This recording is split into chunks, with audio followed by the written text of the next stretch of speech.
تخافوهم وخافون إن كنتم مؤمنين.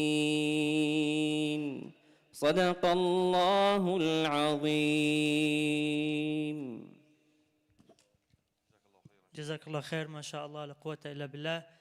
May Allah subhanahu wa ta'ala accept, and may Allah subhanahu wa ta'ala makes us from as-sabirin, inshallah. Now I'll give it to our Sheikh Imam Fahmi, the Imam of ICW, for a welcome statement. السلام عليكم ورحمة الله تعالى وبركاته. الحمد لله والصلاة والسلام على سيدنا رسول الله وعلى آله وصحبه ومن والاه.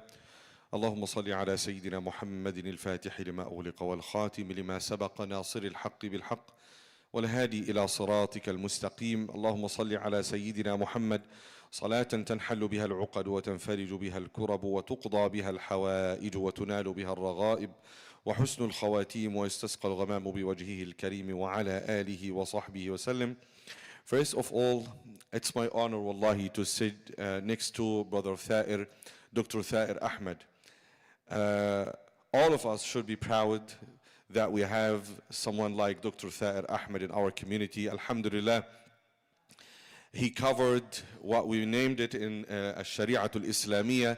In our Islamic law, we named it Fardul Kifaya. He covered it. He did what we all should do and what Allah subhanahu wa ta'ala will ask all of us about it. So Jazakallahu khairan, Dr. Thair, Jazakallahu khairan, and Jazallahu khairan our brothers in Make Global, Dr. Zahir Sahlul, Dr. Thair Ahmed, and all of our brothers in this organization. Jazakumullahu khairan.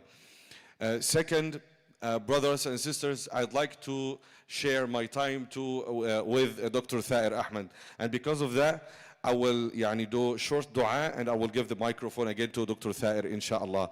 Because I know that you listen to me every day and in different occasions, but today it's not easy to have Dr. Thair again, so I will share, or I will give my time to Dr. Thair, inshallah. I will make short dua and then, inshallah, switch or transfer the microphone to him. يا رب لك الحمد كما ينبغي لجلال وجهك وعظيم سلطانك. اللهم صل على سيدنا محمد وآله وسلم. اللهم يا ودود يا ودود يا ذا العرش المجيد يا فعال لما يريد. اللهم اجعل هذه الأوقات خالصة لوجهك الكريم. اللهم ثقل بها موازين حسناتنا أجمعين.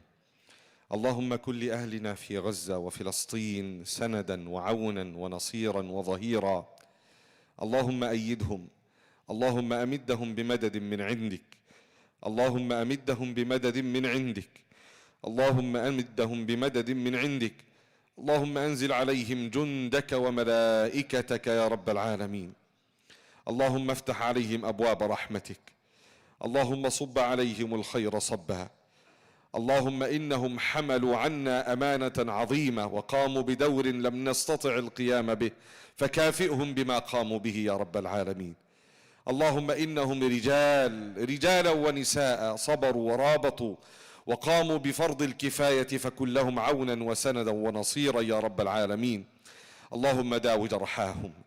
اللهم تقبل شهداءهم. اللهم اربط على قلوبهم. اللهم اربط على قلوبهم. اللهم اربط على قلوبهم. اللهم من نصرهم فانصره ومن خذلهم فخذله. اللهم عليك بالظالمين وعليك بالمعتدين. اللهم وعليك بالمنافقين.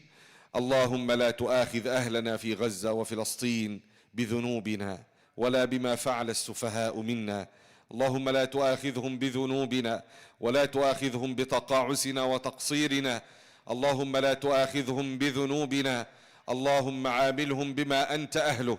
اللهم عاملهم بما أنت أهله. اللهم اكشف الكرب والهم والغم عنهم وعن المسلمين.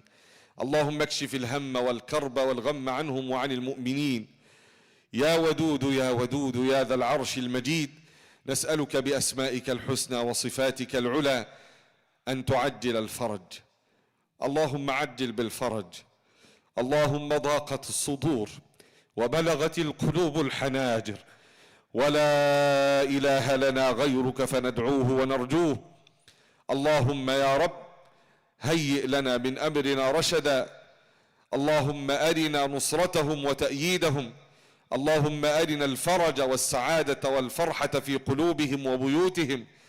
اللهم تهدمت البيوت وتهدمت المدارس وتهدمت المشافي، وليس لهم إلا أنت يا رب العالمين. اللهم وفقهم وأعنهم لكل خير. وآخر دعوانا أن الحمد لله رب العالمين، وصلى اللهم على سيدنا محمد وآله وسلم. جزاك الله خيرا. ربنا تقبل دعاءنا واشرح صدورنا واجعل هذا العمل خالصا لوجهك الكريم. I ask Allah subhanahu wa ta'ala to accept this dua and accept our deeds and make it inshallah for his sake. It's almost 1 year now, 11 months, almost 1 year of mass graveyards, mass destruction, thousands of people who were killed by the Israelis, unfolding genocide in front of everyone's screen, destroyed infrastructure, and it's still going on and on and on. And I'm sure that you all follow up and see on the TVs how Israel is violating every law and going after every Palestinian, whether they're men, women, children, grandchildren, old, whoever says he's Palestinian, he's staying firm on his land, he is a target of the Israelis. And there are so many people who suffered what's going on in Gaza. I'm personally also, if most of you may know that I grew up in Gaza and I still have my family there. Unfortunately, we lost so many of them. My aunt and her family, in 2 occasions actually. My aunt and her husband, her grandchildren, her daughter, and then in another incident, another son of her and grandchildren also killed in another incident. 3 of my uncles, my cousins were killed while they were saving and helping others after they bombed their houses. Also my in-laws, all of them were targeted while they were sleeping at night. They were safe and sleeping. They shelled their home, and some of them has been killed right away. Some of them managed to escape, like my father-in-law, my mother-in-law. They could escape the bombing, but after 15 days, Israel banned the ambulances and anyone to go rescue them. They found them shot by a sniper next to each other. Their grandson, Abdurrahman, imagine this, I want you to visualize this. Abdurrahman is 16 years old. Abdurrahman escaped the bombing, and while he was escaping, he saw his mom and his brother escaping in another direction, and he witnessed the snipers killing his mom, his son, his brother in front of his eyes, and at the same time he saw the house going down on the rest of the family. He saw the rest of some of their family escaping on a different direction, then killed, and now he lives alone. So a man or a young kid like this saw all this. Imagine how he feels, how he lives until now. Also, people are suffering on all the details of life. Someone like my dad, who's around 66 years, suffering Parkinson, can hardly find his medicine. He has to wake up early every morning, wait in a long line trying to get water for the family, try to hold the water for long distance, and then have to make fire using wood and make food for the family that you can barely find. They just try to eat whatever available, cans or the little bit of food that they can't manage to bring home. So many things, so many details that we see every day. And when I call my family, I'm no longer able to say, I cannot say anything. I just see them dying slowly in front of my eyes, and I cannot do anything. But in fact, we all can do many things here in the US by shifting the narrative, by educating people, And by listening to courageous people like Dr. Thair, whom I have the honor to introduce today. Dr. Thair is an eyewitness. He visited Gaza many times as a physician, volunteered to help and support people there. Dr. Thair is an American Palestinian physician. He is an emergency medicine physician. His family moved from North Jerusalem to the US in the 80s. He has two beautiful daughters, mashallah, and he joined Mid-Global team and visited Palestine and Gaza many times. Without further ado, I would like to give the mic to Dr. Thair, and I would like to start by a question for him. If you please give us a background about how all this started, how did you manage to go there, and how many times you've been in Gaza? Jazakallahu khairan. Assalamu alaikum. Alhamdulillah wa salatu wa salamu ala Rasulullah. I first want to thank the Imam and all of you for attending here this evening. I really appreciate the opportunity to speak to all of you. It's wonderful to see people come out 11 months into this and still be engaged, still have solidarity, and still want to do something, still want to change what's happening to our brothers and sisters. I have been to Gaza 5 times. Most recently, earlier this year during the war, and before then I would go twice a year. And you know, I am from the West Bank, and as many of our Palestinian brothers and sisters here can attest, it's not easy for people from the West Bank to go to Gaza, and it's not easy for people from Gaza to go to the West Bank. They're trying to separate our people, and we see this now in a very violent way, but this has been going on for a very, very long time.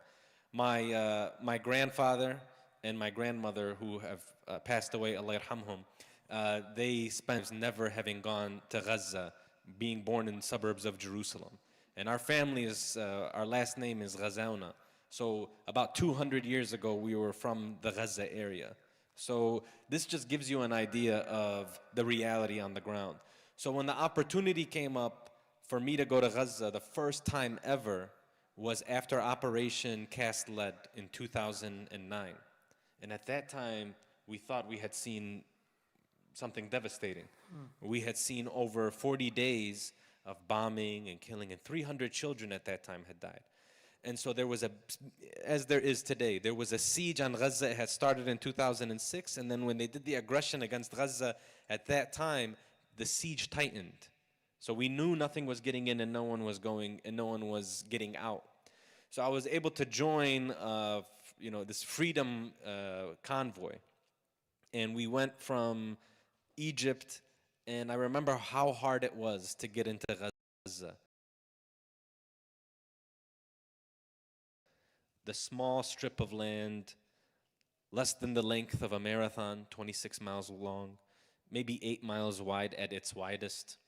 And I remember how difficult it was getting into Gaza. I remember being in Egypt and wasn't even able to reach the Sinai without going through military checkpoints and being harassed and being told that you're not going to be able to go. And it took us several days to get into Gaza in 2009. And when we got in, they said, you guys have 36 hours to deliver the humanitarian aid that you have. This was the first time. But all I needed was 5 minutes, and I hope all of you, inshallah, get the opportunity to be on that very blessed land one time. But all it took was 5 minutes being in Gaza to know that this could not be the last time that I go there. I had to go to Gaza again. I saw the people that looked like me, that spoke like me. I saw how generous and hospitable they were. I saw that they were in horrifying circumstances back in 2009. And I knew that it was what I felt my obligation with the privilege that Allah subhanahu wa ta'ala gave me, being born here, getting the opportunity, that I had to at least be able to continue to support them in their needs. So alhamdulillah, it all started back in 2009. As many of you know, after October 7th, the siege became a locked prison with the keys thrown away. 500 trucks a day of food, water, clothes, commercial goods would enter into Gaza before October 7th. 500 trucks every single day. For an entire month, nothing got in. Not bread, not beans, not water, not winter clothes as winter was approaching. Nothing. And they turned off the water. 3 water pipes go into Gaza. 3 water pipes. October 8th, shut off. Electricity turned off October 8th. People entering and people leaving, not gonna happen.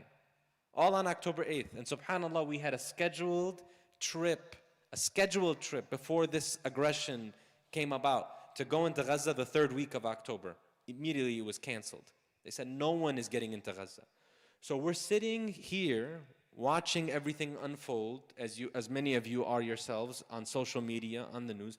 We're watching every single part of Gaza be attacked, be targeted, and we can't do anything about it. And then we see the trucks of aid, of medicine, of water pile up outside of the border. We're watching them pile up. Nothing is getting in. And this kept going on until after Christmas, the week after Christmas. We got word from the World Health Organization, and they said, we have been negotiating for months, and we are now going to be able to bring in international medical teams into Gaza. And we cannot ask our employees, the World Health Organization, the largest healthcare organization in the world, they said we cannot ethically ask our employees to go inside Gaza because of how dangerous it is. We can't do that. So we need volunteers. And we need volunteers from all of the different organizations, all the different medical and humanitarian aid organizations. And when I first got wind of this, I said I have to be on one of the first trips inside. So alhamdulillah, we got approved to go inside on the 2nd group in the beginning of January. And we were told by the World Health Organization that if you, and I still remember the director who was giving us a tutorial on Zoom, preparing us.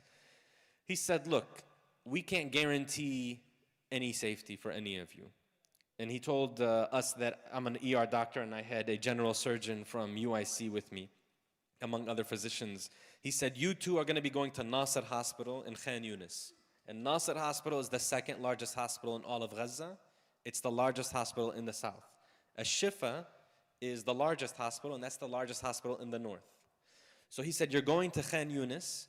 Khan Yunis right now, in the beginning, is the center of a lot of the military operations. They were leveling neighborhoods in Khan Yunis, street by street, destroying it, 2,000-pound bombs. And he said, when you go to Nasser, you have to sleep at Nasser Hospital. You have to stay there.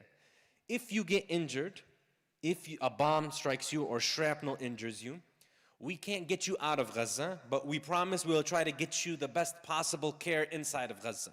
And then he said this, and I still remember this, and please remember this. This is a testament to the doctors and the nurses in Gaza. And he said, even if we were to get you out in Egypt, the doctors and nurses in Gaza are better than the doctors and nurses in Egypt, subhanAllah. So we can't get you out, but you're in good hands, is basically what he's telling us. And so alhamdulillah, January 6th, we crossed through 12 checkpoints in the Sinai. Usually there's around 6 or 7, but it was really heightened security.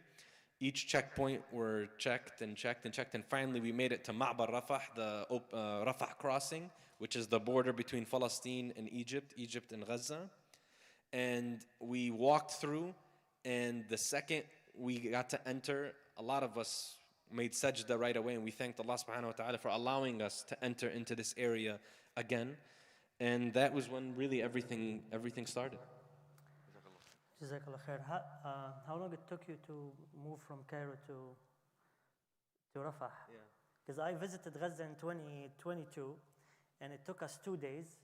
And in the normal situation, it should take you 4 or 5 hours. Yeah. But it took us 2 days to reach from Cairo to Rafah. Yeah. I'm sure it was maybe harder during the... And that's such an important question, because remember, I'm going to Gaza in convoy that says United Nations and World Health Organization. And it still took us, when we left Cairo, we left after Fajr, we prayed Fajr, we got on the convoy, 6 convoys, all pre-approved by everybody. Everything is pre-approved by every party. The Egyptians, the United Nations, the World Health Organization, the Palestinians, the other side.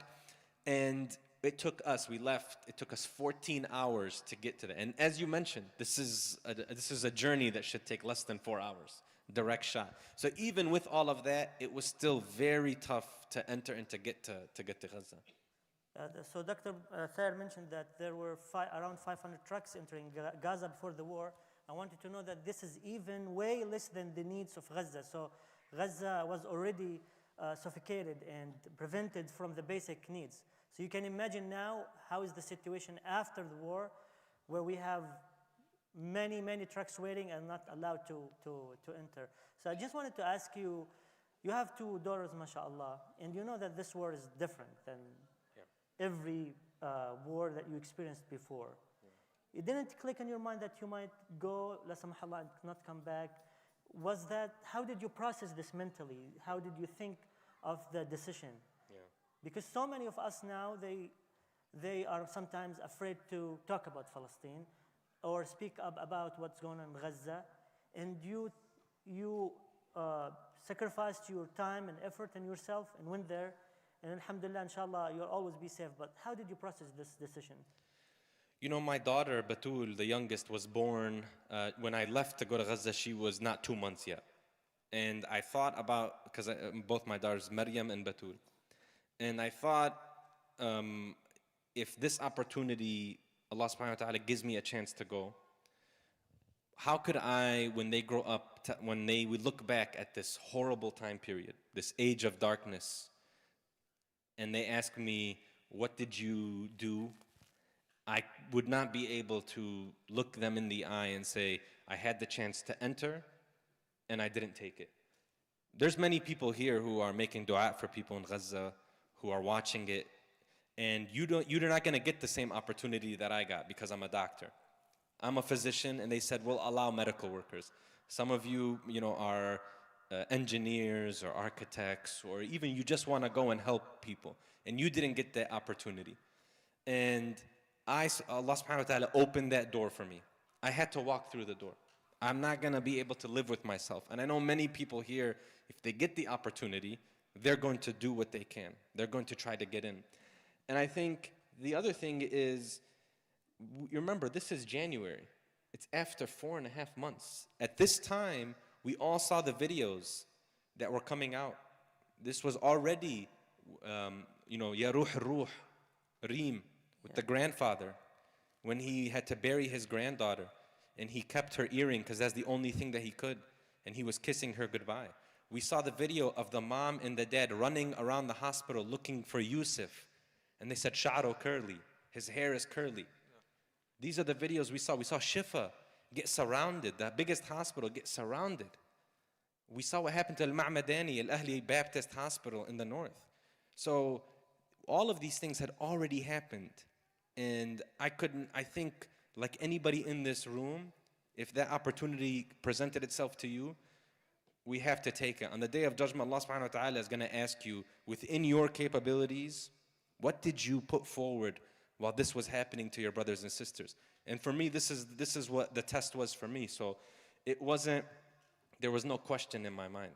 We had to, I had to do it. And I hope, inshallah, I tried to go back in May, and I was turned away because the border between, the Rafah border that I went in the first time was stormed and shut down. And inshallah, I'm gonna try to go again in October. And I hope by then, inshallah, this aggression will stop on our people. And I hope that it will be a recovery phase.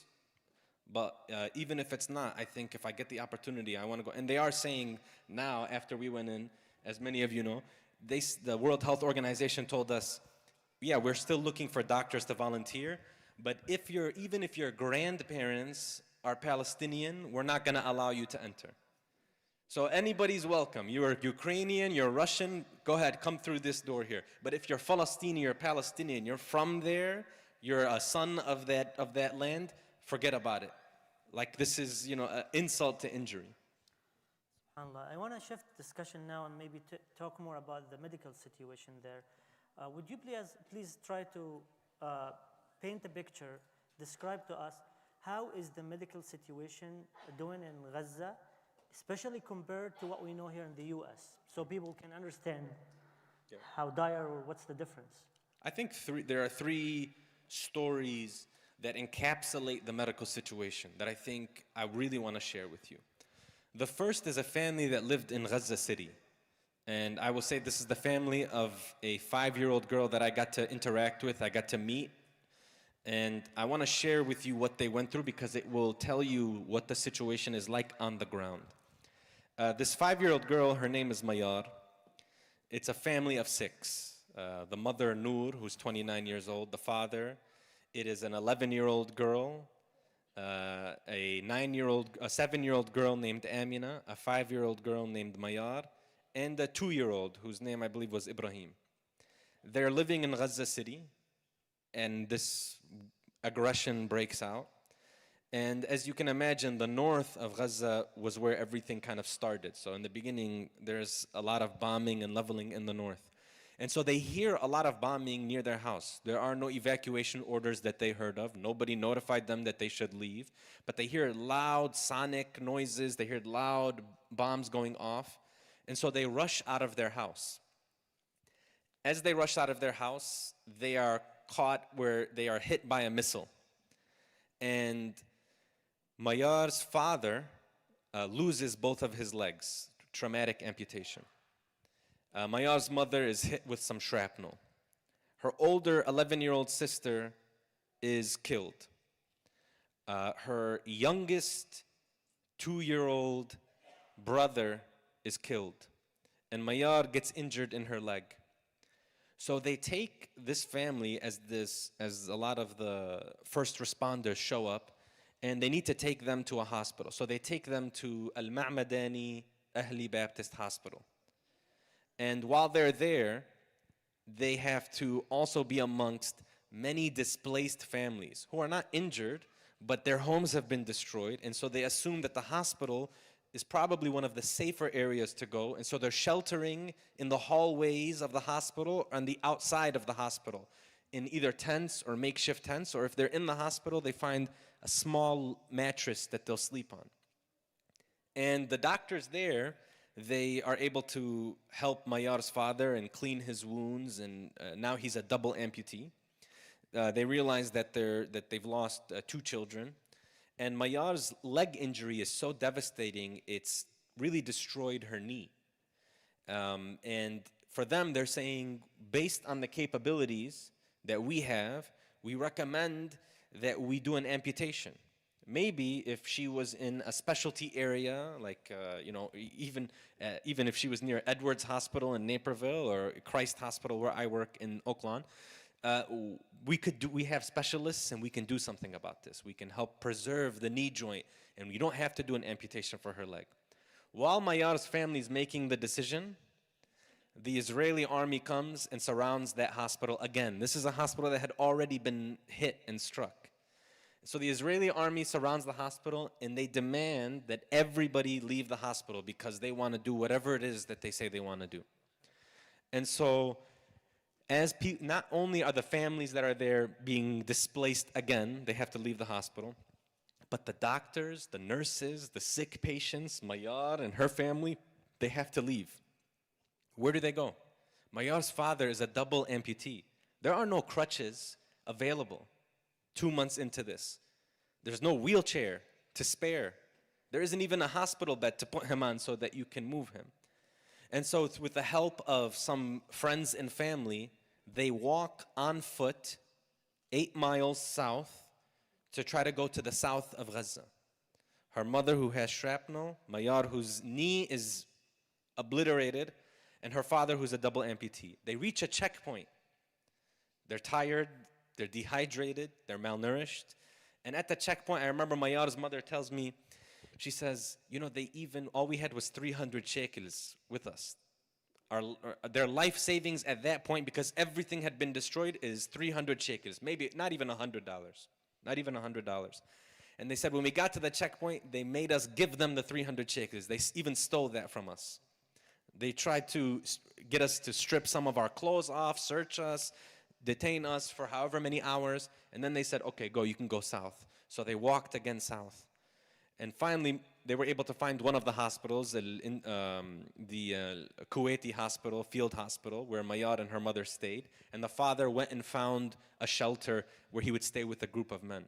The family had to be separated because the south was so overcrowded at that point that you wanted to give the women and children the closed spaces, so school or a shelter, or you want to get, or the hallways of the hospital, and the men can figure it out. They'll maybe be outside in a tent, or they can be in a different area.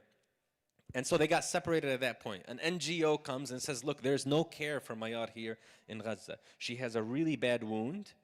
We need to make sure it doesn't get infected. We don't have antibiotics that we can give her to make sure it's not infected. It's going to be painful recovery. We don't have pain medicine to give her so that she cannot be in distress all of the time. And there isn't the food that's entering, there isn't the nutrition that's entering to make sure that this young child who's 5 years old can recover properly and heal and grow. So they said, you have to leave Gaza. You should leave Gaza. We'll put you on the list. You will be on the list with 10,000 other people who are waiting to be evacuated out of Gaza. And this is in January. So finally, they get put on a list and they find out that the father has to stay in Gaza because no men are going to be approved to be evacuated. It doesn't matter, medical emergency. No men will be approved unless they can pay $5,000, $6,000, $7,000. But Mayar and her mother and her 7-year-old sister Amina, they can go to Egypt. So they tell me they cross and go into Egypt. And they're in Al Arish, which is a port city in Egypt. And they're in this sort of hospital ship that's in the port there. And they spend 1 month there. And they say, we're not really, there's no specialists on a hospital ship. And then they get transferred to Cairo, which is, they got transferred to Ain Shams General Hospital. It's like a county hospital. And there, again, they don't have the specialists that they need. So there's a group of doctors here in Portland. They said, we can bring Mayar all the way to America. And we can have her see the specialists and we can get the approval process. But they need to have somebody that can transport them, a medical person. And subhanAllah, I went to Egypt and they turned me away. And so I was, at the time, very depressed because I got so close and I couldn't get inside. But I was contacted by this group of physicians and they said, there's a family here, go meet them. And let's and see if you can be their escort back. And I said, subhanAllah, of course. And I got to meet this family. And I remember taking them from Ain Shams General Hospital to Al Qahira Airport. And it was the first time that they had ever been inside of an airport. And I remember them seeing the planes take off. And Mayar and Amina were looking at the window, mesmerized at the planes landing and taking off. Just shocked. Amazed by it.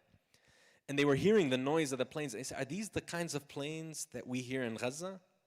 And how do you explain to a child that this is a commercial and this is not a fighter jet? But it was, the innocence just blew my mind. So I was able to accompany them, and when we landed in New Jersey, we were crossing and we were getting through, and they would ask me, is this America? Are we in America now? I said, yeah, we're in America. And they said, but we have to get on another plane to go to Portland? I said, yeah. They're like, is that still going to be America? I said, it's still going to be America. Yeah, and you could take a plane different spots, it'll still be America. And the mother told me something that really I still think about to this day. She said, I got good news today, alhamdulillah. And she said, my family that's still in the north, they found the spot of the graves of my children. And so, alhamdulillah, we're going to be able to visit when we go back to Gaza, because she still had hope that she was going to go back to Gaza. We go back, now we can go and visit the grave, we can make dua for them, we know where my family is. And then she started telling me about her children. She said that her 11-year-old daughter had already memorized 5 ajza from the Quran, 5 juz's from the Quran, her 11-year-old daughter had memorized. And her 2-year-old son was, out of all of her kids, gave her the most trouble. And then, you realize that this young, Gazan woman who is kind of being the source of strength for her 2 kids, she also has so much trauma and devastation that they endured and that they had to deal with. And I dropped them off in Portland, and they got the care that they needed. And I remember checking up on them, and she said, we've gotten everything that we needed here. They were given 1 year to stay in America, visa. And I remember the agent told me, the border, Homeland Security, they said, if she wants to extend it, it will be automatically approved. So just put in the paperwork, it'll be approved 6 months, 6 months. Yeah, and basically that they can stay as long as they want in America. And I remember after 3 months, I sent her a WhatsApp and I said, you know, how is everything going? How are the girls? And they said, you know, we got everything we needed. We want to go back to Egypt. I said, okay, but maybe, you know, let's wait till there's a ceasefire. She goes, for what? We got what we needed. This is not our home. We want to be as close to their father as possible, who's still in Gaza. So even if we can't get to him in Gaza, we want to be in Egypt and we want to be reunited with our family. We're going back. We didn't come to America to stay in America. That's exactly what the other side wants. They want us to leave Gaza. And I was stunned because everything inside of me wanted to say, your daughter is going to need care for the rest of her life. And it's not going to be available in Gaza. The specialists are not going to be there. We still have to rebuild the basics of the hospital. We still need to open up the emergency department at Shifa, which is going to be the largest one. We still need to make sure it has the supplies. We still need to make sure there are plastic surgeons and vascular surgeons and orthopedic surgeons. They're not there. And what about yourself? You want to make sure that your mental health is sound and it's supported. That's not going to be available in Gaza. But the resilience of these people, the people in Gaza, people born there, people who are from there, people who, you know, they're different. They're even different from people from Jerusalem or the West Bank. SubhanAllah, Allah subhanahu wa ta'ala has put this resilience inside of them. And they know what they have to do, not for them, but for everybody else. They have to go back. It's not for them. They're going back for the rest of us because somebody has to be there. Somebody can't allow what's taking place. And the second thing I'll mention is and I'm sorry, this is a tough case as well, but when I was in Nasser Hospital in Khan Yunis, there was a young man who, you know, the problem with these bombs is they devastate the building. So maybe, you know, you get hit with this large bomb, and a lot of the kids who pass away, who become martyrs, who become shuhada, it's because of the blunt force. The building collapses on them. They have small bodies. But then there's also all of this thing, all of the shrapnel, it flies everywhere. It is merciless. And it looks so small pieces of metal that come from the bomb and then the metal that's in the buildings. And there was this 26-year-old man who he had been hit with the shrapnel and he came to Nasser in the middle of the night. And the time the doctors were treating him, it looked like it was all very superficial and inshallah he was going to be okay. And they said, don't worry, everything's going to be okay, go home. The problem is it's really hard to tell how bad these small pieces of metal are. They rip through your body and they go through every organ. So this young man came back 2 days later with his family. They said, you know, since this morning, he's just no energy. He keeps sleeping. And I looked at him and he was very sick, pale, sweaty, was even confused. Young man who, you know, you're like, something is not right here. And part of what we do is we'll bring in these ultrasounds that you can plug into an iPad like this. And then you put the ultrasound on the body and you can see the heart, you can see the liver, you can see the kidneys, and you can see kind of what the damage is. And so we put the ultrasound on this young man's belly and we saw it was full of blood. And so we knew that the shrapnel had gone through many of his organs. The problem was upstairs at Nasser Hospital, which is the largest hospital in the south and the second largest hospital in Gaza, where a lot of our surgeons are. Every single operating room, operating theater was full. We had 6, they were all full. So we're sitting there with him, and I know, you know, that he is very sick and we're very close. We are in a very tough spot.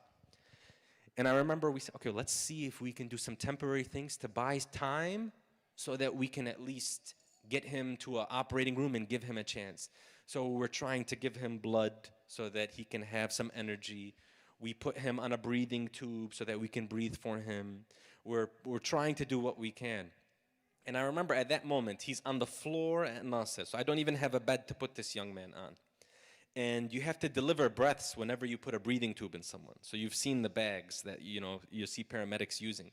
And we didn't have any staff because everybody's busy. So I had his brother giving him the breaths.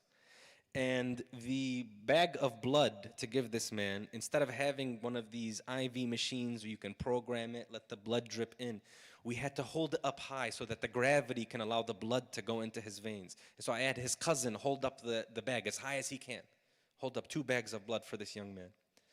And we waited, and we waited, and we waited. And subhanAllah, it was Allah subhanahu wa ta'ala's decision to take him at that moment. He would never make it to the operating room. And I remember sitting there looking at his family who was doing everything they could. They carried him into the hospital. They're holding up the bag of blood. They're breathing for him. His sisters are outside of the room in the emergency department making dua for him, asking us every time we walk in and out, is he okay? Is everything okay? Please, like taminna, please give us some hope. Give us some hope here. Tell us that he's okay. And we had to tell them, inna lillahi wa inna ilayhi raji'un. And he had to say that knowing that there was something that could have been done, but it was because it was being prevented by somebody else. That you didn't have the medicine that you needed. You didn't have the time that you wanted. You didn't have the space. This is the medical situation at that time in January. And it's only gotten worse. It's only gotten worse. So that's kind of what I wanted to kind of illustrate.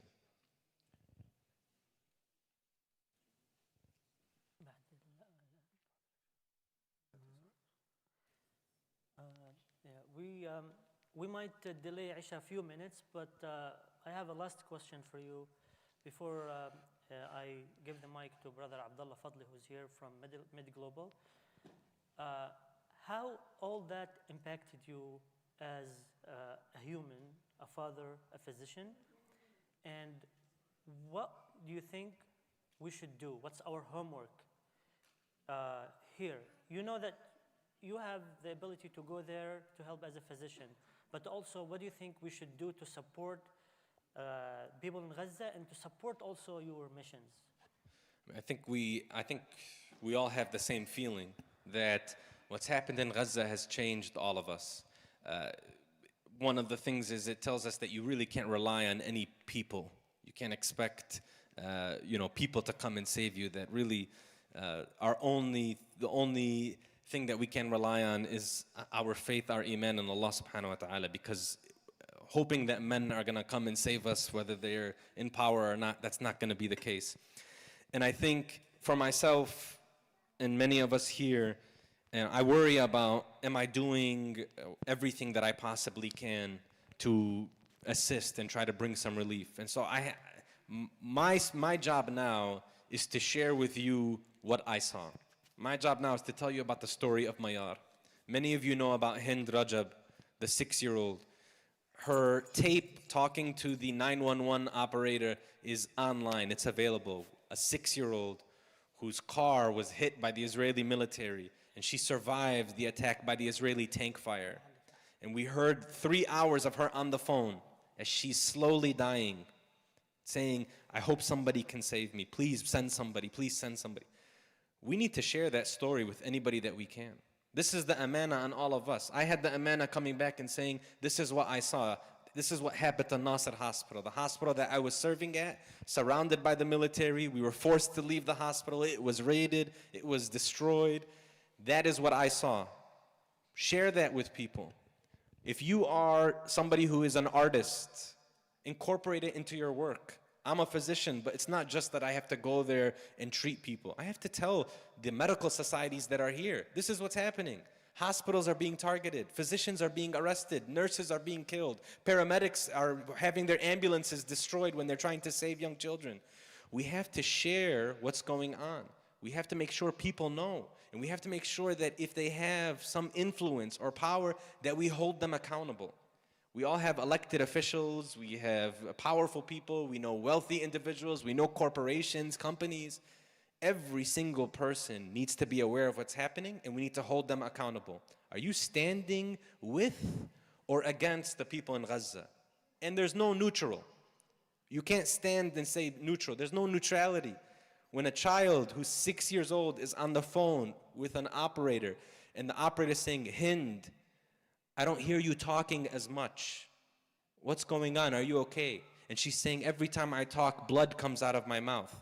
And I don't want to mess up my clothes. My mom doesn't want me to mess up my clothes. Those are the final moments. Everybody should know about that. Everybody should answer for what happened to Hind.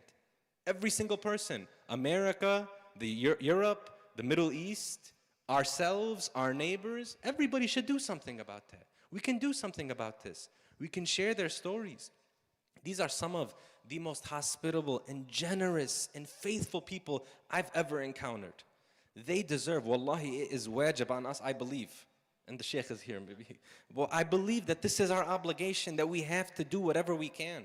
You have a neighbor who doesn't know what's going on. You tell them what's happening in Gaza. You say, this is what's happening. And then you try to support in any way you can. Maybe you have an extra $5 today. Okay, donate it to this organization or any organization you trust. Maybe you have a following on Facebook or Instagram or TikTok or whatever it is. Post something about it. Maybe at work, you work for a big corporation. You can get them to say that we are hoping to sponsor an orphan, or we want to have Solidarity Day. Maybe you go to city council here in Wheaton. You know, there's an opportunity for us. I believe that there will be a way that we can have an impact. And I just hope on the Day of Judgment, when Allah subhanahu wa ta'ala asks each and every one of us, did you do everything you can? Everything in your capacity? Did you try it? I hope all of us can say, yes, I tried it. Because we know that the outcomes will come from Allah subhanahu wa ta'ala. None of us can control anybody's fate. But all of us can at least at the very minimum make the intention, right now, make the intention that we're going to do whatever it is we can for people in Gaza. That we're going to try to stop what's taking place. And I'll say one final thing, to be honest with you. I just want to say one last thing. You know, there is this 10-month-old right now in southern Gaza who got polio, who is now paralyzed. His legs are paralyzed for a disease that was eradicated 26 years ago in Gaza. 26 years ago, it was eradicated. And now we have this polio virus that's spreading. So if one person has it, it means many people have this virus. And inshallah, we don't have more issues where people will be paralyzed. But this is just one horrifying moment that we try to at least do what we can to stop this. And there is a way to stop this. There is a way to support this. There are vaccines being used. Maybe we can support that. Maybe you have a bottle of water in front of you. Make the intention that I'm going to drink this bottle of water. Ya Rab, inshallah, I'm going to try to make sure a bottle of water enters Gaza. Or something like that. So I hope, and I say myself first, let's make the intention together, as Brother Abdullah starts to speak to us, that we make an intention that we're going to do one thing that we can for the people of Gaza. And inshallah, it'll be in our favor, in our mizan. Barakallah feekum, jazakumullahu alf khair, barakallah. Jazakallah khair. Jazakallahu khairan for everything you do, inshallah. I ask Allah subhanahu wa ta'ala to put barakah on your time, your effort, your health, and your family. And now, just again, inshallah, we'll delay Isha around 5 minutes. Then after Isha, please stay with us. We want to hear from you. If you have any questions to Dr. Thair or Brother Abdullah, please stay in the masjid and join the discussion afterwards. Without further ado, I would like to give the mic to Brother Abdullah Fadli, the representative of Med Global, that's behind sending the caravans and medical teams to support the health situation in Gaza. Jazakallah. Is this okay? Jazakallah khair. Bismillah, alhamdulillah, wa salatu wa salamu ala rasulillah wa ala alihi wa sahbihi wa man walah. Amma ba'd, my dear brothers and sisters, assalamu alaikum wa rahmatullahi wa barakatuh. I want to start, inshallah, by first thanking Dr. Thair Ahmed, thanking ICW as well for inviting him and inviting Med Global tonight to provide his testimony and give us an opportunity to do something on behalf of our brothers and sisters in Gaza. And I want to make sure, inshallah, that we maybe express that through a takbir for Thair's bravery. Takbir. Allahu Akbar. It is something that I've seen Thair speak many times. We've witnessed his sacrifice. But as he mentioned in his last testimony, that there was several Gazan physicians that Thair has left behind, and many of our physicians who have gone on medical missions have left brilliant physicians and medical workers who are Palestinians who are still working there under these circumstances. The last number I saw of healthcare workers that were killed in Gaza was 500. This is staggering. These are supposed to be people who are not touched.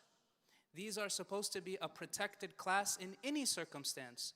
Imagine a healthcare infrastructure collapsing because our medical workers and aid workers that are there are attacked, and there's mass killings surrounding them. So there's a mass casualty event that they have to respond to, but they're also targeted in the same way. This is the circumstances that our brothers and sisters in Gaza are dealing with, and this is what Med Global, in its sincere attempt to respond in alleviating the suffering in Gaza, is trying to be there for. And we cannot do it without communities like this, generous communities like this, who stand up when there is a call, who whenever there is a knock at their door, they open that door and they let a child in, they let a widow in, they let someone injured into that hospitality and compassion to deliver that aid. Dr. Ahmed had went into Gaza, but right now, we have to make sure that we can continue to send missions like this. Right now, Med Global, 5 of its health points are administering the polio vaccine.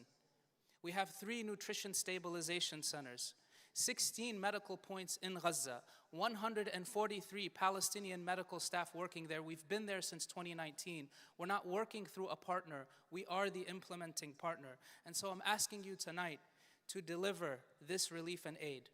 We didn't enter Gaza and we may never enter Gaza, but it's upon us to answer. Rasulullah sallallahu alayhi wa sallam said, the one who removes a hardship from a believer in this world, Allah subhanahu wa ta'ala will remove a hardship for him in the day of judgment.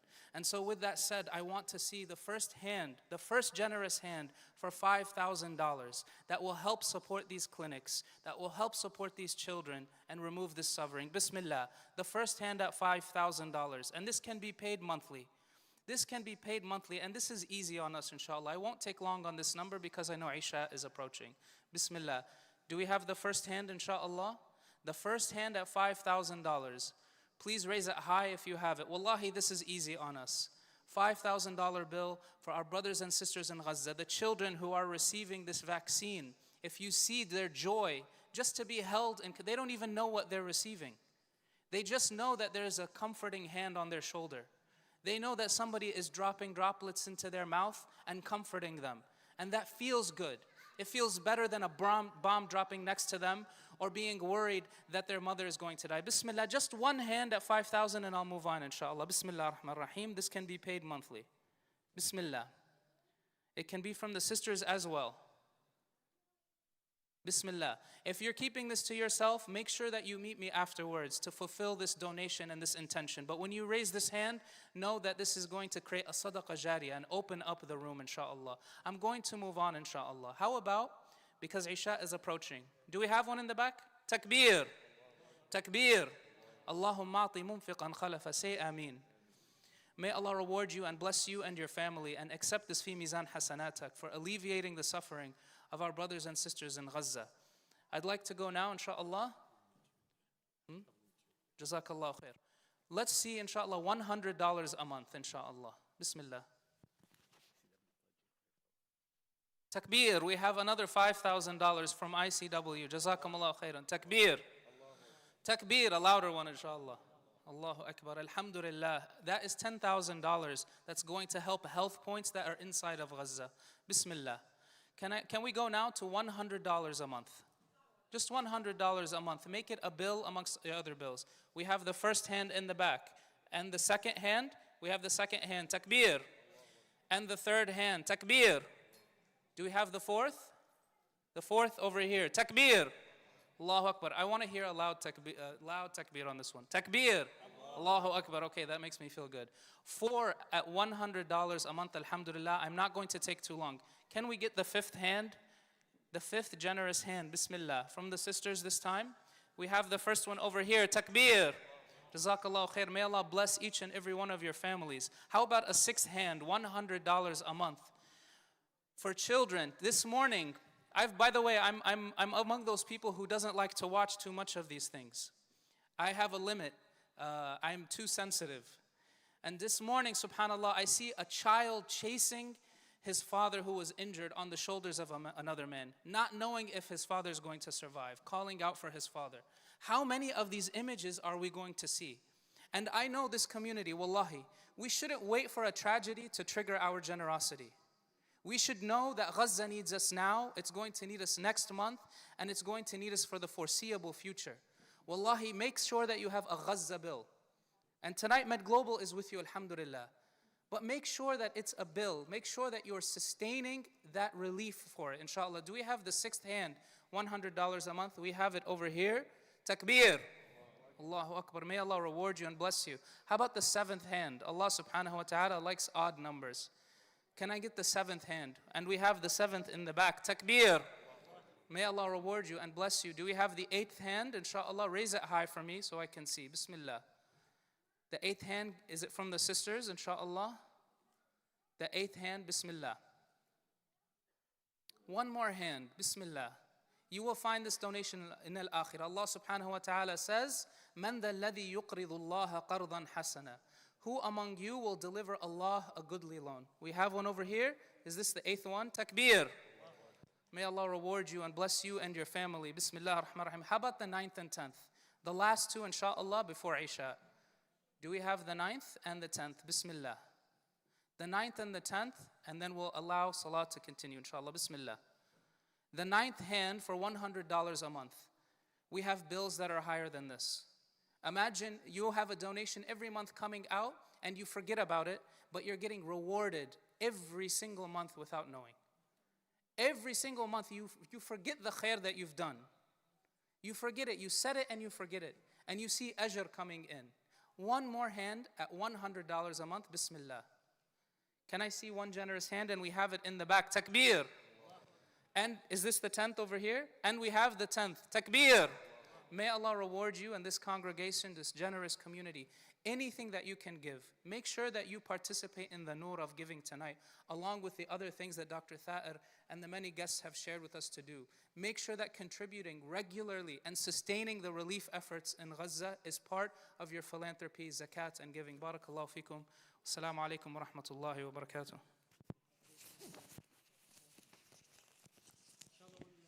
Continue after Salat al-Isha, inshallah. Please stay with us. الله أكبر الله أكبر الله أكبر الله أكبر أشهد أن لا إله إلا الله أشهد أن لا إله إلا الله أشهد أن محمد رسول الله أشهد أن محمد رسول الله حي على الصلاة حي على الصلاة حي على الفلاح حي على الفلاح الله أكبر الله أكبر لا إله إلا الله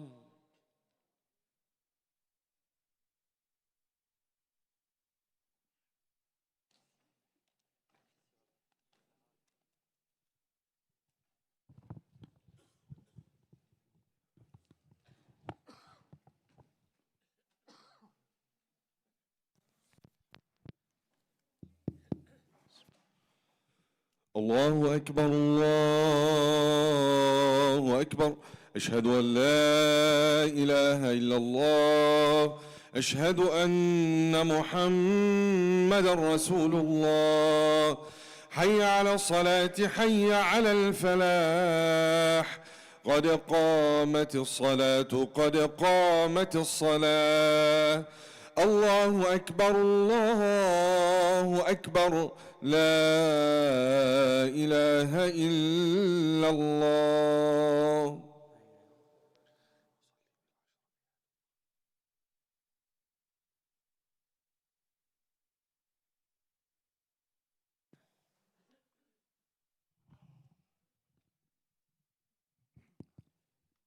استووا واعتدلوا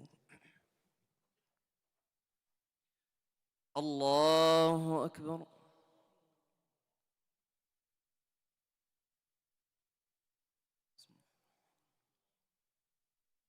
الحمد لله رب العالمين الرحمن الرحيم مالك يوم الدين إياك نعبد وإياك نستعين اهدنا الصراط المستقيم صراط الذين أنعمت عليهم غير المغضوب عليهم ولا الضالين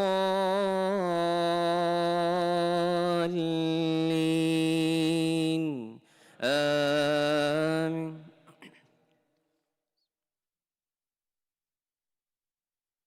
قد خلت من قبلكم سنن فسيروا في الأرض فانظروا كيف كان عاقبة المكذبين. هذا بيان للناس وهدى وموعظة للمتقين. ولا تهنوا ولا تحزنوا وأنتم الأعلون إن كنتم مؤمنين. إن يمسسكم قرح فقد مس القوم قرح مثله وتلك الأيام نداولها بين الناس وليعلم الله الذين آمنوا ويتخذ منكم شهداء والله لا يحب الظالمين. وليمحص الله الذين آمنوا ويمحق الكافرين. أم حسبتم أن تدخلوا الجنة ولما يعلم الله الذين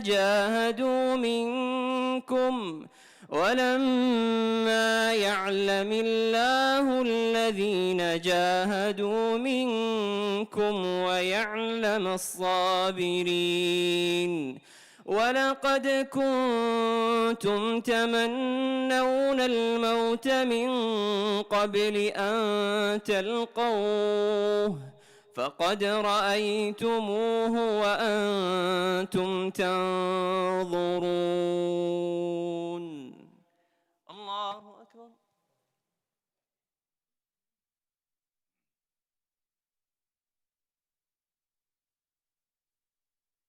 سمع الله لمن حمده. الله أكبر.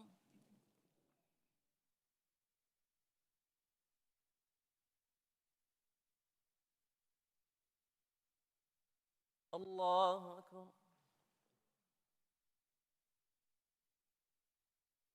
الله أكبر.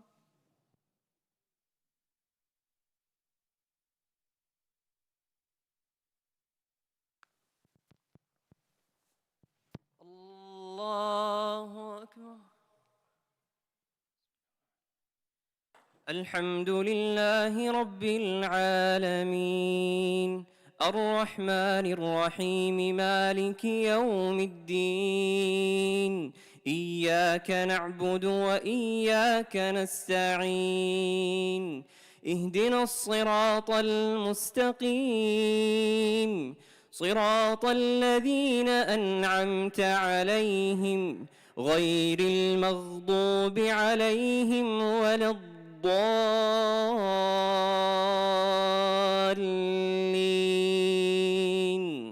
آمين. ولا تحسبن الذين قتلوا في سبيل الله أمواتا بل أحياء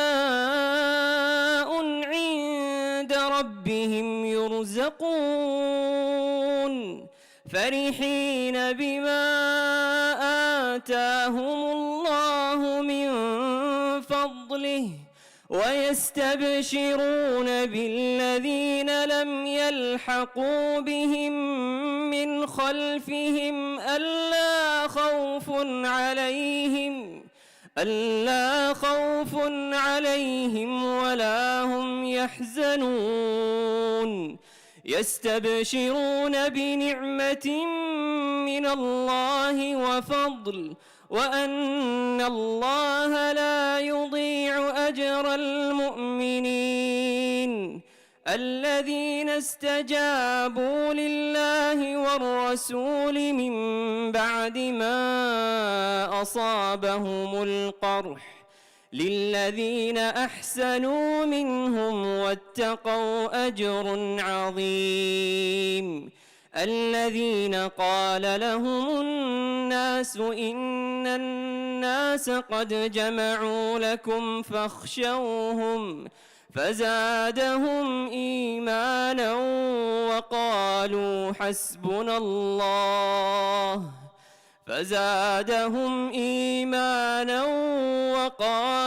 حسبنا الله ونعم الوكيل. فانقلبوا بنعمة من الله وفضل لم يمسسهم سوء واتبعوا رضوان الله والله ذو فضل عظيم. إنما ذلكم الشيطان يخوف أولياءه فلا تخافوهم وخافون إن كنتم مؤمنين. الله أكبر.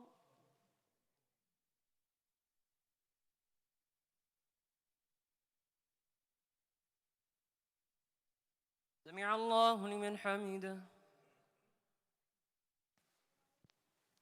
الله أكبر.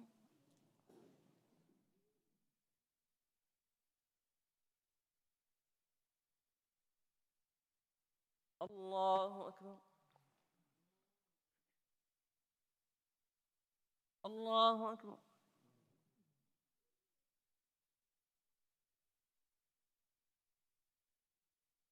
الله أكبر.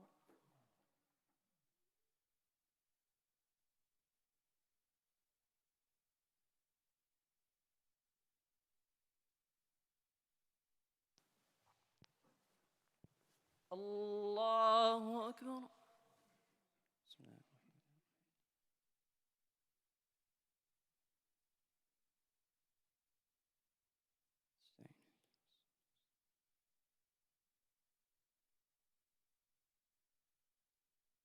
الله أكبر.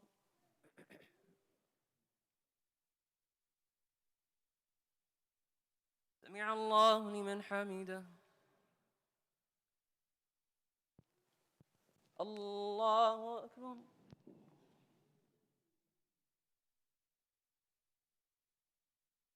الله أكبر. الله أكبر.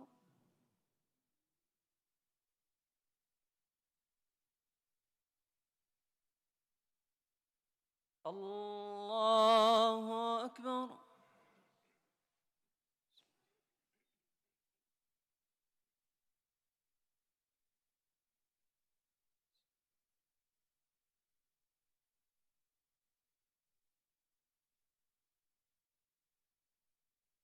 الله أكبر.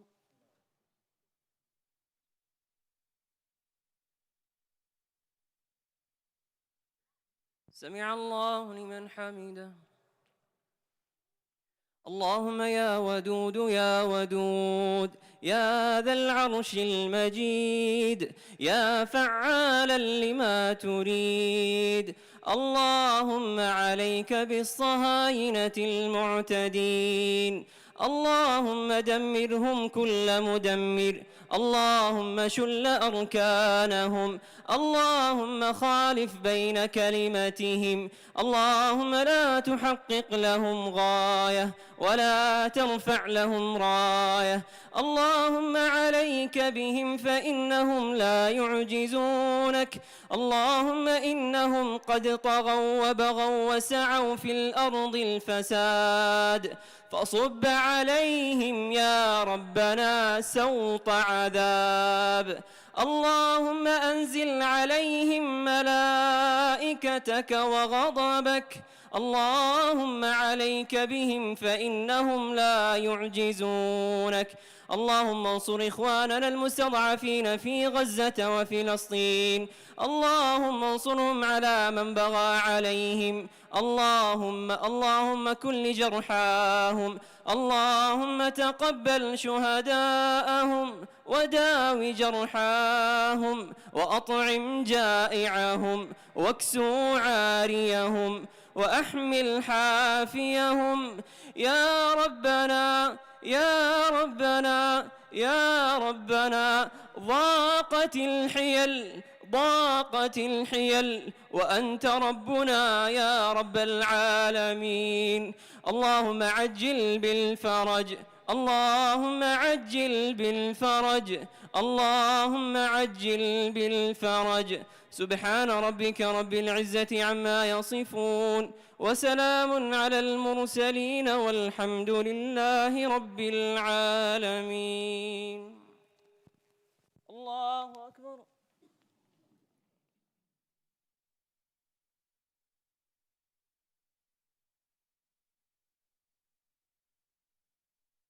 الله أكبر.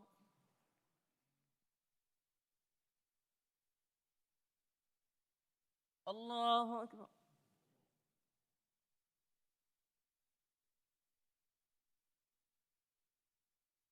الله أكبر.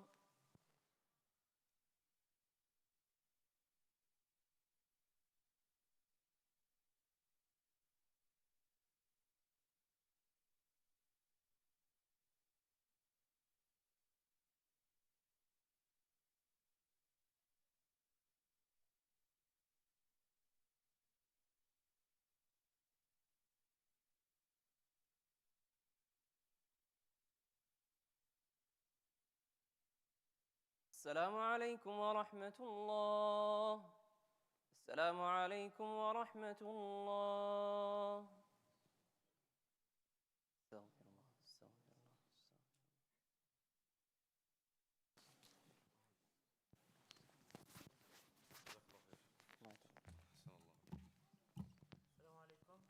الله. Please, before you do sunnah, let's continue our program, inshallah. We'll just wait a little bit, a few minutes for the brothers who are late and still praying, so we don't obstruct them.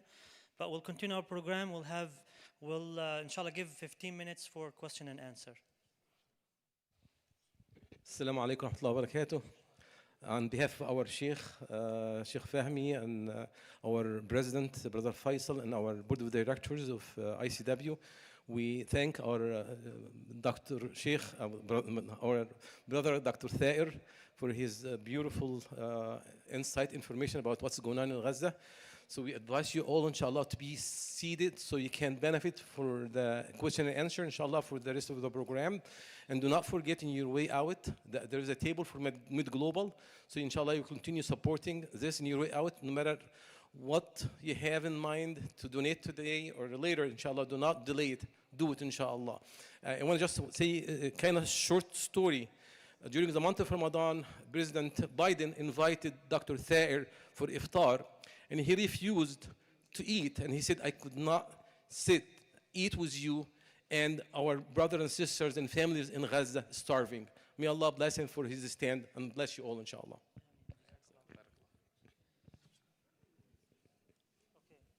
Start. Anyone want to start with any question or intervention or comments?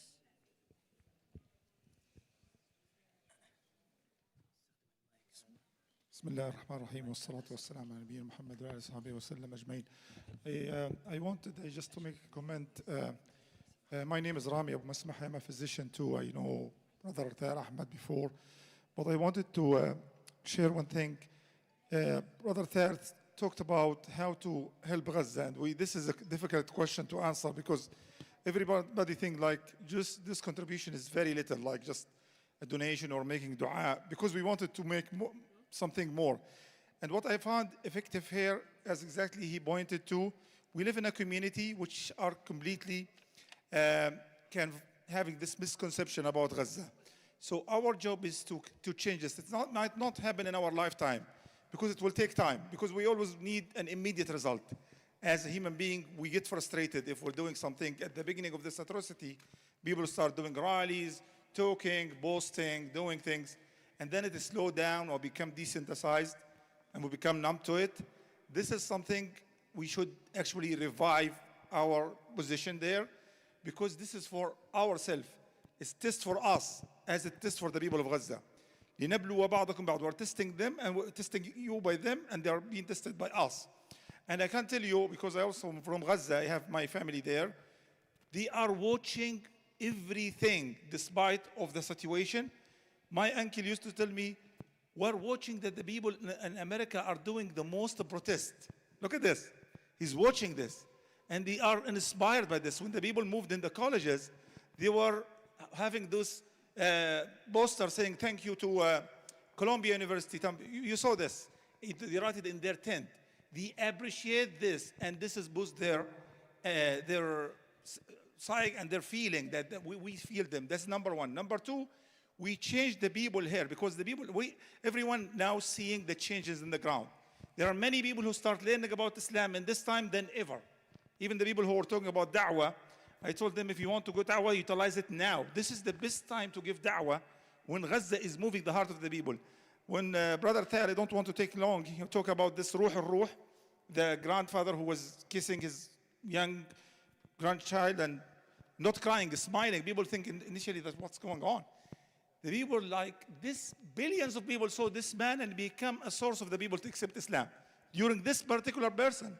So what I'm trying to say is, you can get da'wah, you can get ajr, you support the people of Gaza, you change the people, you give them guidance. So don't underestimate this.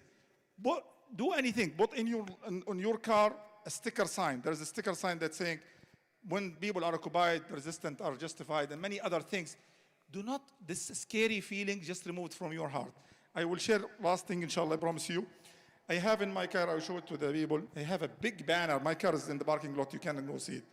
I placed it 31 days ago, and I was scared.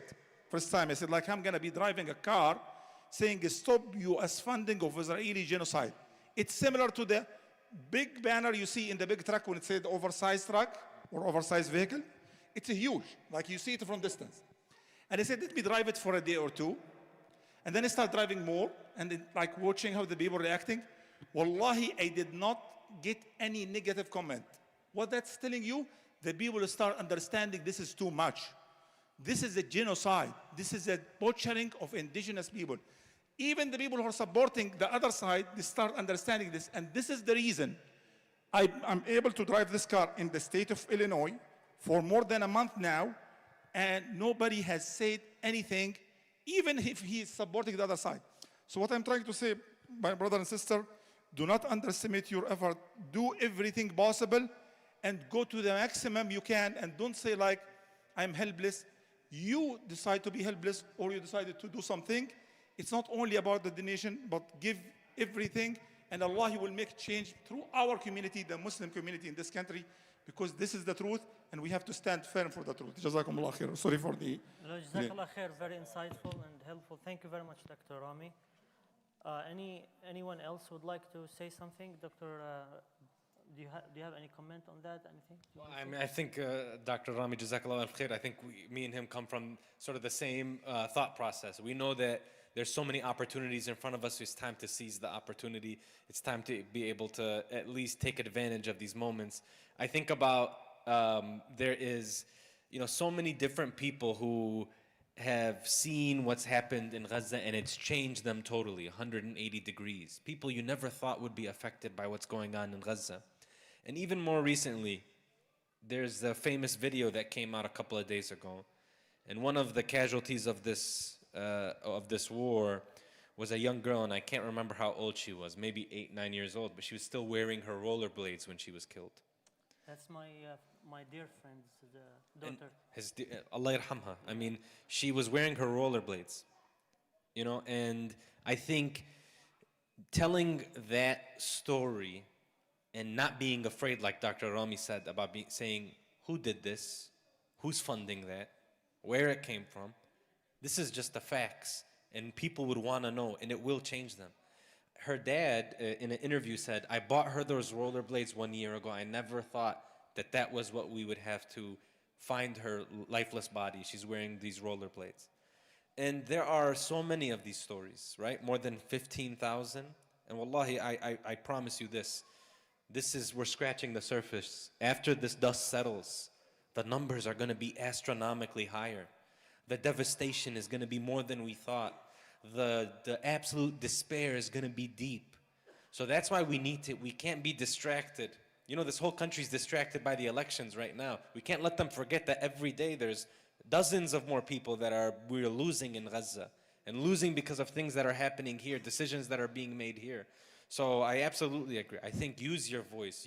We have so much power, and inshallah we use it. I hope so.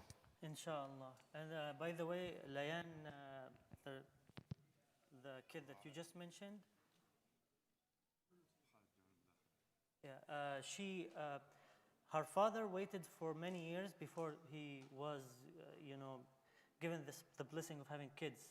Subhanallah, may Allah bless her soul and give him patience. Ameen, ya Rabb. To Dr. Zarami point, my friend Ahmed Abu Heba, who's the Director of Operations at Al-Furqan Foundation, he said that the demand on masahif in America went 10 times more than before the war in Gaza. Allahu Akbar. So this is a fact that people are wondering and asking and want to know how those people have this patience, where they get it from, how they can afford and see everything like this and say thank you, Allah, for what you give us. We have Brother Khalid, board member of ICW.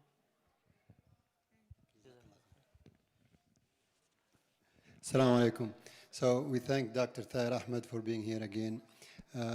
For civic engagement, this is just one program that we did, and we'd like to ask you to get more involved because even the protests lately have been dying down, and without your help, this is one of the things that the least we can do is to get involved, inshallah, and participate. When we provide buses, we would like to fill them up. Not to mention the financial burden on the buses and so forth, but that's nothing compared to what the Gazan people and Palestinian people going through. We're willing to lose the money, but we want, or use the money for this cause, but we want your support. We want you to show up. We want to fill up those buses. We want to fill the streets of Chicago. This has big impacts. You might underestimate it. Even if you take a day off on an important protest, it will help the cause. So please help us and join in the protest and do your little things like our brother Rami said. Little poster here and there will help. Also, just a quick reminder on another note, we need your involvement. On the 21st, we have a town hall meeting here from 2 to 4. It has to do with the election, but again, our voice this year matters more than any year in the past. And this is only the beginning. If you think you vote for this or that, or if you are uncommitted or vote for a third party, this is how you show them that basically our numbers matter. We could have voted for you, but we didn't. And this year, the decision is based on Muslim community will be very well noticed, this election. Again, thank you so much, Dr. Tahir. Your insight is very, very important. We wanted you to speak in front of the community so they can hear it from somebody on the ground, and we really appreciate your time. Jazakallahu khairan for all that you did. Thank you. Yeah, we have Muhammad.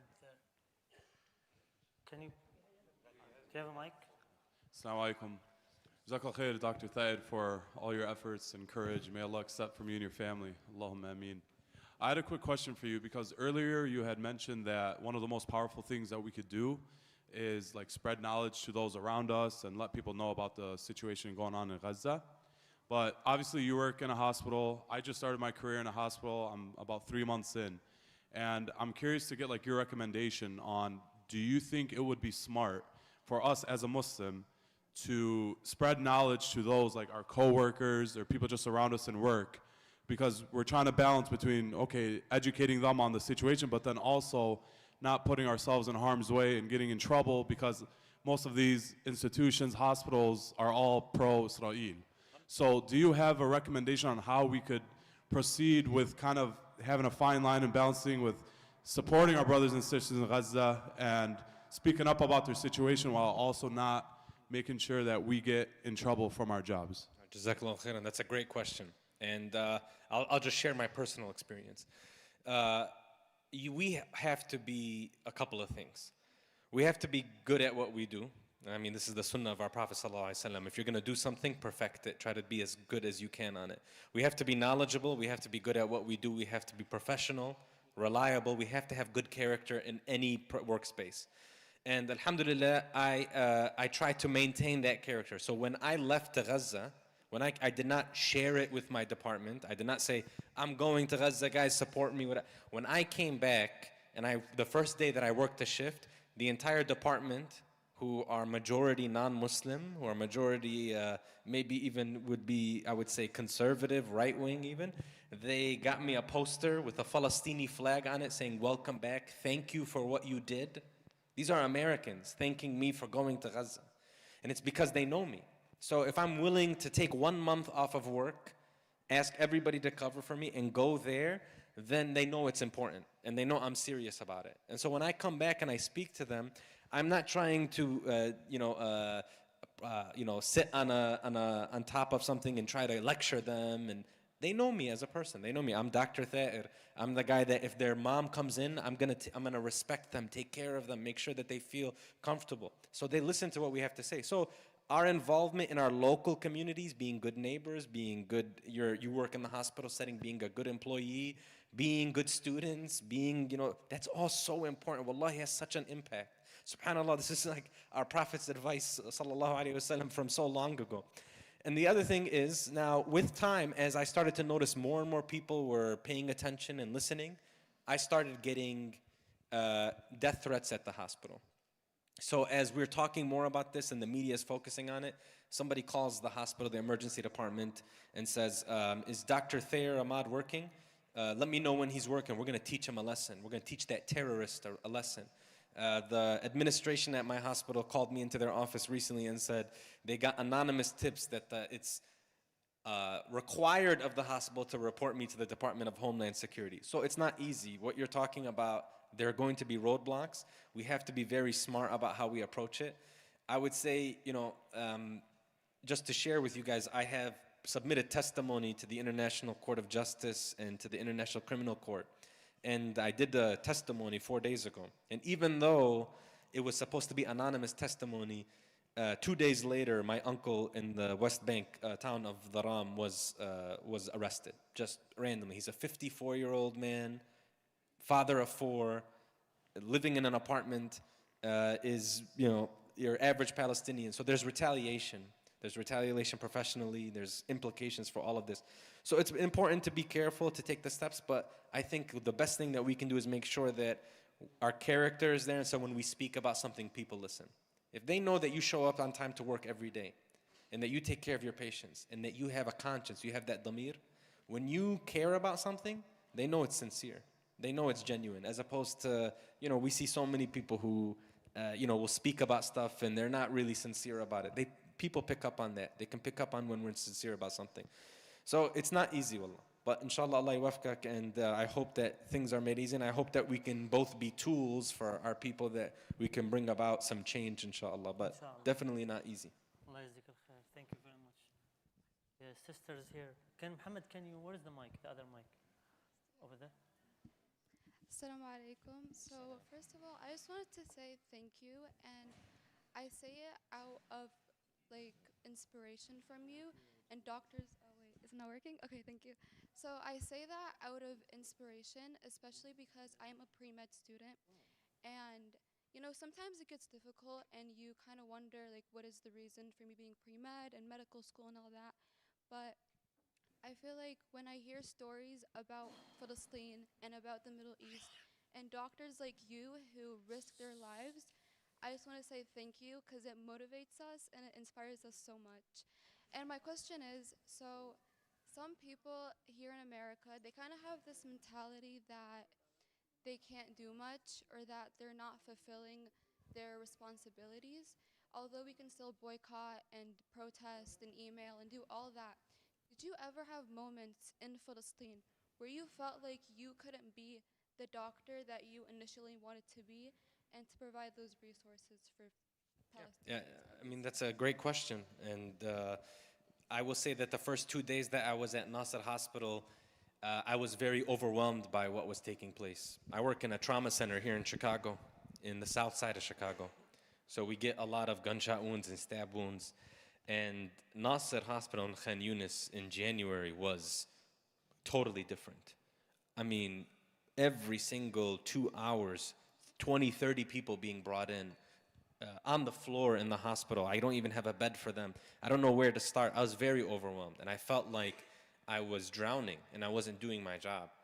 And if it wasn't for my colleagues from Gaza who literally grabbed my hand and tell me, this is how we're gonna approach it. This is how we're gonna do this place. I would have been useless. And so that, I appreciate you saying what you're saying, and I always think back. I think about how they were so resilient when it felt like the doors and the walls were closing in on them. Dr. Khalid Assur is a general surgeon from Khan Yunis. And I remember he just finished his training, young man, I'm older than him. And he would show up, they were working 24-hour shifts in the hospital. And which is, you're in medical school now, and anybody in the hospital knows this is really taxing on the body. 24 hours as a surgeon, I mean, it's extremely difficult. So we work 24 hours, they'd go home, get some rest, come back, work another 24-hour shift. And I remember when we left Nasser because it was being attacked, that after they were done with desecrating the hospital and there was mass graves and people had to be transported to other hospitals. I remember texting Dr. Khalid and said, where are you now? Or is everything okay? And he told me, he's like, I just went back to Nasser, and me and a couple of the shabab, the young people there, were starting to clean up. There was sewage in the floor. We're starting to clean up. We're gonna get it working again. And I texted him a week later, and he showed me pictures. The department, they had cleaned it up. They had put some chairs and some beds, and he said, I think we're gonna be able to get electricity back at Nasser tomorrow. And then he said a week later, he goes, we just saw our first patients here. And I think about how, looking at the pictures of how it was destroyed and damaged, and they still found a way, that's kind of what I think about. I think about when I was struggling and they were able to at least guide me. It gives me that motivation to find a solution, to really think about how to move forward. How can I make an impact? Maybe I can't make a difference here, but how can I make an impact here? And Dr. Khalid, because I do want to mention him, 3 months ago was arrested while he was working at the hospital that he helped open back up. Nasser is open right now, receiving patients because of the efforts of him and many of the people there. And even though he's in prison right now, his whereabouts we don't know. We just know every time somebody comes out from prison, they say, yeah, we saw him, he's there. He was the first author on the Lancet Medical Journal last Friday for Gaza, Khan Yunis, Nasser trauma cases. The first author in a very prestigious medical journal. SubhanAllah. I tell you, when you start looking for ways to, okay, I feel helpless, I feel hopeless, and then you see what some of these people are doing, you're like, I can find a way too. I can find some energy, some strength there. Really amazing. And one other person reminds me is in the north is Dr. Hussam Abu Safiya. He's a pediatrician at Kamal Adwan Hospital. And Dr. Hussam is a double citizen. He's a Kazaki citizen. His wife is Kazaki. So he has 4 kids. And he had the chance in October and November to leave and be able to go to Kazakhstan. He's a Ghazawi, but his wife is Kazaki, and he has citizenship. He said, why would I leave? For what? How many pediatricians are in the north? How many people can take care of sick kids? I can't just leave and go to safety and know that this is happening in my community. I'm staying at Kamal Adwan. And when the missile hit and destroyed the energy, the generator, He said, I called somebody, he should be here in 36 hours, and inshallah, the pediatric ICU and the pediatric emergency department will be open in 48 hours, inshallah. I mean, they're different, subhanallah. That sort of resilience and resilience, we can learn from that. So I want to learn what I took from them there and bring it back here and incorporate it into my personal life and share it with you.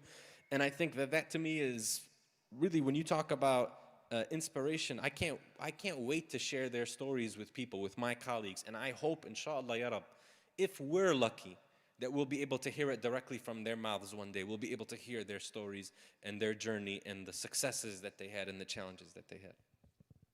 جزاك الله خيرا. إيهاب حابب تحكي تفضل. السلام عليكم ورحمة الله.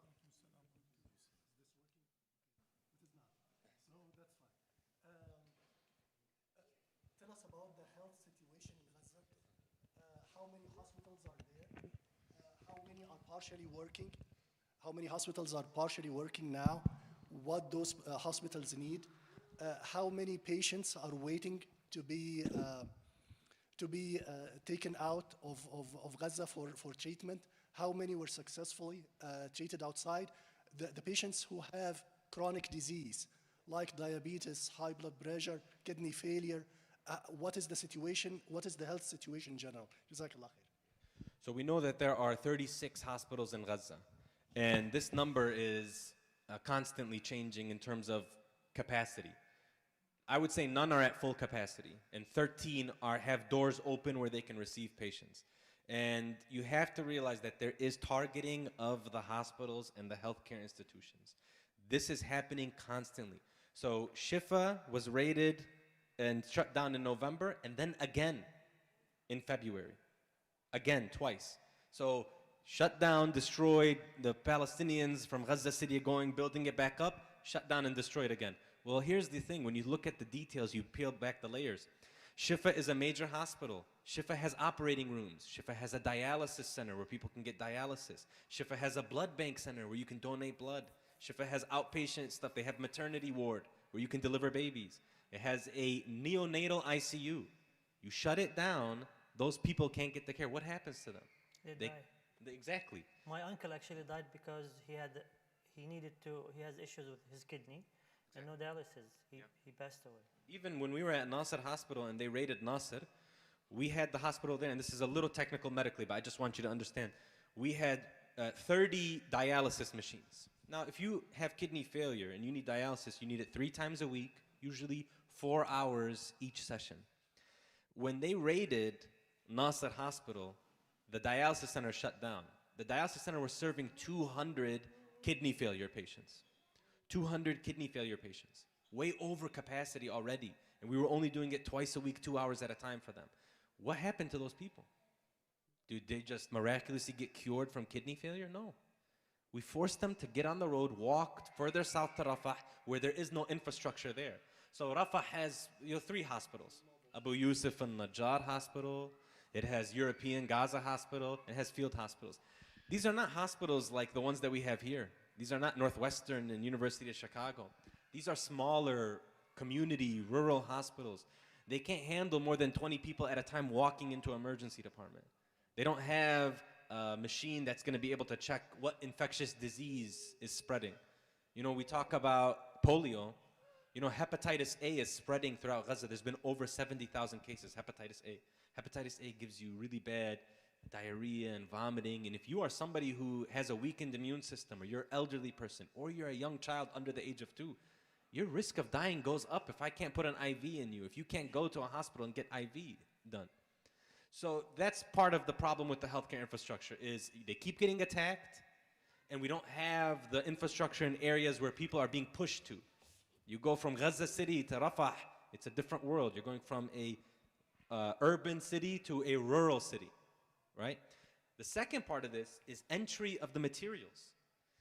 I have orthopedic surgeons who were at Nasser Hospital saying, we have jaw fractures, but they won't let us bring in metal through the Rafah crossing to fix the jaw fracture.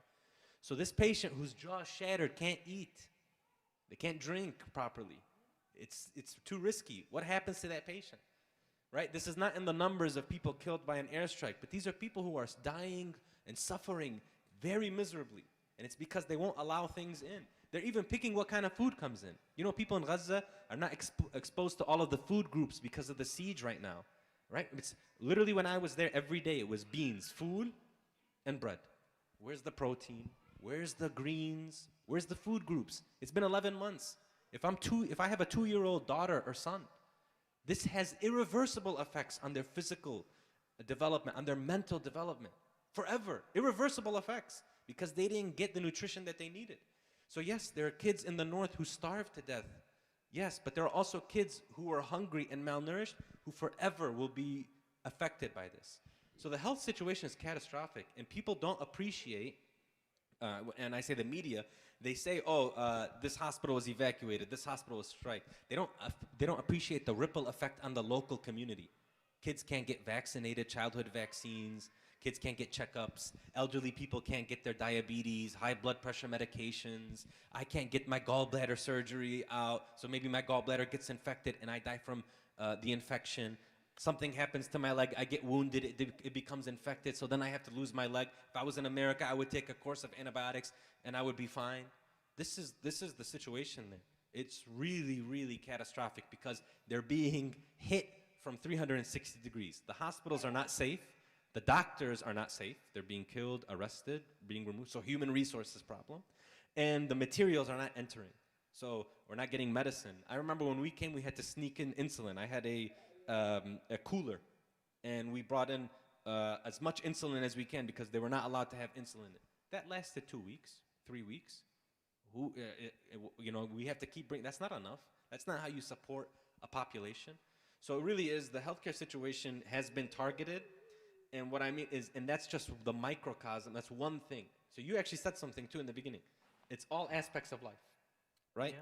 It's the healthcare institutions, it's the education system, it's the water and sanitation, it's the energy, it's the telecommunications, it's the electromagnetic space. When I was in Gaza at Nasser, we had no service for the whole time I was there. They shut it down, blocked it. I could not message my family and say, I'm okay today. Assalamu alaikum. How about the doctors in the hospital who are 24-hour shifts and they hear the bombs in the background? Could they message their family? Are they safe? Their family hears, oh, Nasser is being attacked. Can they message them? Can't even. So if we can't communicate with our families, can we communicate with organizations saying, I need this many antibiotics, I need this much gauze, I need this much IV fluids? So you're working blindly. It's really an absolute attack on life in Gaza. And don't let anybody convince you otherwise. Every aspect of life, from the air that you breathe, to the food that you eat, to the schooling that you get, was attacked in Gaza and is being attacked in Gaza. And the plan, based on what we're hearing, by the other side, is to make it as deep as possible and to keep going and not stop.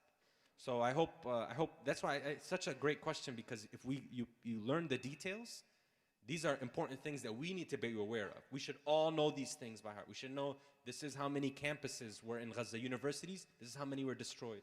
This is how many students are not able to go to school. 625,000 primary school kids have not gone to school since October 8th, have not gotten an education. An entire generation of kids will have their education delayed because of what took place. So, Jazakallah khairan for the question. This is really important. Yes, subhanAllah, most of us, we don't think about the details. We hear the news, we take it in general, and we don't process how people are facing the details of their lives, like not having shower for weeks, for example, right? Not having clean water. Like my parents used to have a truck that comes to the area every 3 to 4 days with the clean water, and they buy water from that truck. Now the truck at some point went bad, and it needed mechanical fixing. So they stayed for over a week without water, and they were trying to manage in a miraculous way. Also getting food. There's no fiber. They only eat like cans and the dry stuff, and they always have issues in their abdominal system, and they need fiber. They eat softeners to stay normal. Yeah. So these details, we don't think about it, The other day I was calling my nephew, and he was crying because he was supposed to finish his high school. And now he said, I lost everything. I was dreaming of finishing my school, go to the college, and now what I'm supposed to do. So different levels of different layers of suffering, subhanAllah. Even you remind me, I was working with one of the ICU doctors, and he was telling me how his family's in a tent. And his mom is elderly. She's in her 70s, and she has a tough time walking. He said the closest outhouse, the bathroom, to the tent is a 15-minute walk for her. So she, you know, that's something that's affecting even that, like those details, that she has to get up if she needs in the middle of the night to use the bathroom or go to the bathroom. 15 minutes walking back and forth, going to be 30 minutes. And this is his elderly mother. So, you know, this is affecting also every person in Gaza, which is, I think, the other important thing. There's nobody spared from this. Yeah. Nobody's protected from these issues. And, you know, it really is, I think the more we kind of dig into this, the more I think we can understand the scale, but the more we can also share and communicate this to people who aren't aware. Yeah, when they evacuated Nasser Hospital, my uncle's family, my uncle is 88 years old. They were sheltering inside the hospital, and while they were escaping, they had to cross a checkpoint, Israeli checkpoint. And his son, who was, I think, around maybe 30 years old, he was supporting him because he could hardly walk. The military called my cousin, and they arrested him. Now we don't know anything about him ever since that incident. And my uncle had to, other strangers had to carry him to move on. So they intentionally humiliate you, and they find every way to make you suffer.